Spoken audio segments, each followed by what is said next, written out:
สำบายดีพ่อแม่พี่น้องพ่อข่อยแล้วนะเส้นการเส้นเคยกับสองสาวสารวันมื้อนี้แดดเมื่อวานนี่ฝนตกบดโมงแรงเนาะมื้อนี้แดดเปรี้ยงแต่เช้าเฮาก็สิมานึ่งข้าวซะก่อนเนาะเฮาสิเฮ็ดกับข้าวเมนูมื้อนี้ก็คืออกเป็ดกับปีกไก่เนาะเพราะว่าเป็ด2ขากับปีกไก่3ปีกก่อนอื่นทำมานึ่งข้าวก่อน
เฮาหั่นอันเป็ดแล้วกับ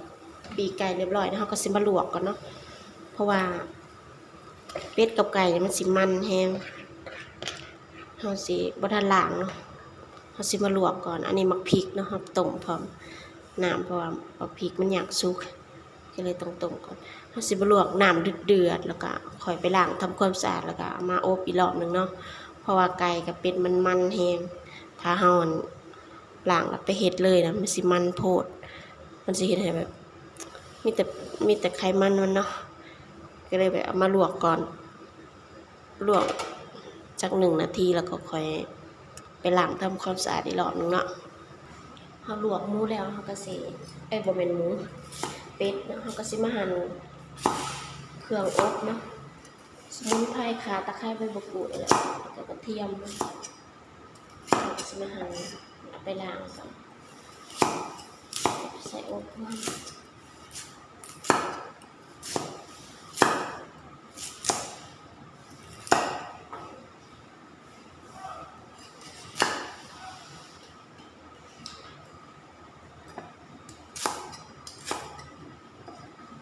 ใส่สมุนไพรหลายเลย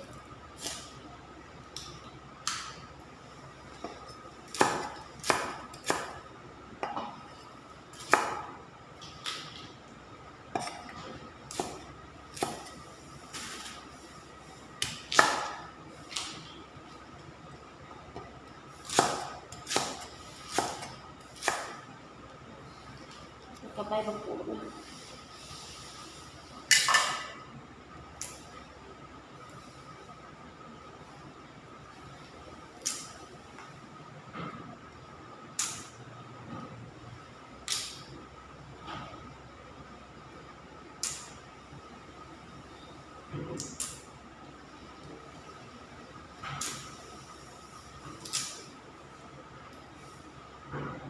ส่วนนี้กระเทียมนะกระเทียม1 หัวใหญ่ๆเรียกว่าเป็น1 นิ้วนี่แค่เดียวเป็นหัวกระสปอร์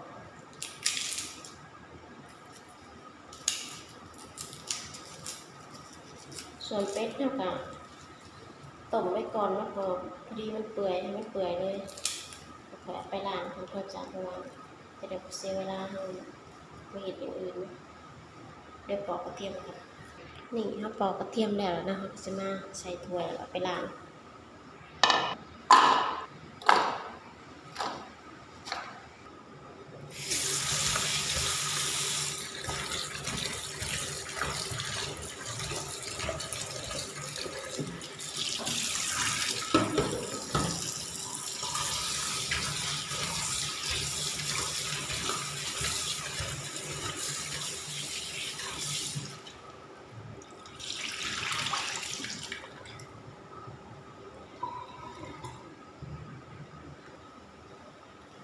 จะได้นี่เห็นบ่น้ำมันออกหลายๆเราก็เลยมาล้างมาต้มจนกว่ามันสุกตอนแรกก็สิลวกประมาณ1 นาทีนะเอาไปเห็ดอย่างอื่นก็เลยจะปล่อยมันสั่นต้มมันสุกเดี๋ยวจะเอาน้ำมันออกก่อน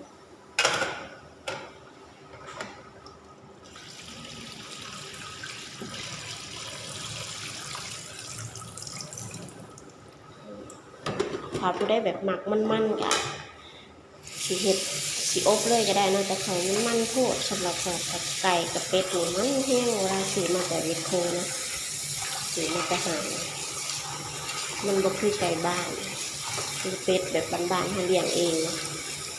มันจะสีบมัน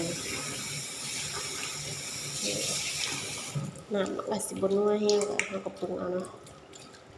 ชุบเลยได้ดิมาล้าง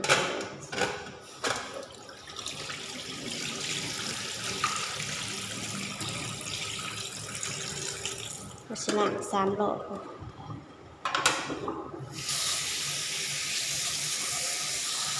นี่ไก่กับเป็ดข้างล่างเรียบร้อยแล้วนะเขาก็สิมาปรุงกันเลย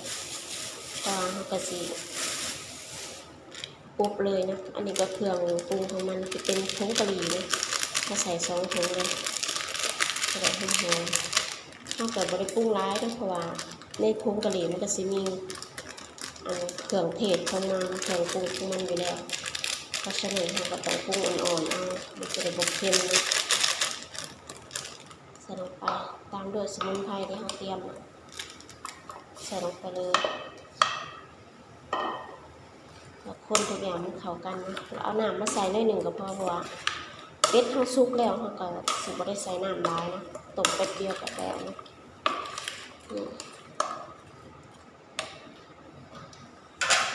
เราสิปรุงกับใส่เกลือหน่อยหนึ่งนะใส่เกลือลงไป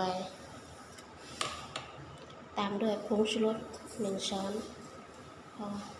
ตามด้วยน้ำตาลเนาะหน่อยหนึ่งบ่ได้ปรุงหลายสิ่งที่ขาดบ่ได้ก็คือน้ำปลาแดกเนาะใส่ลงไปน้อยหนึ่งอย่างละหน่อยซัมมี่มาปรุงเนาะก็แล้วเนาะเดี๋ยวเราจะไปเอาน้ำมาใส่หน่อยหนึ่งแล้วก็ไปขังตามด้วยน้ำสะอาด1 ถ้วยซัมมี่ไปขังทำตั้งหม้อ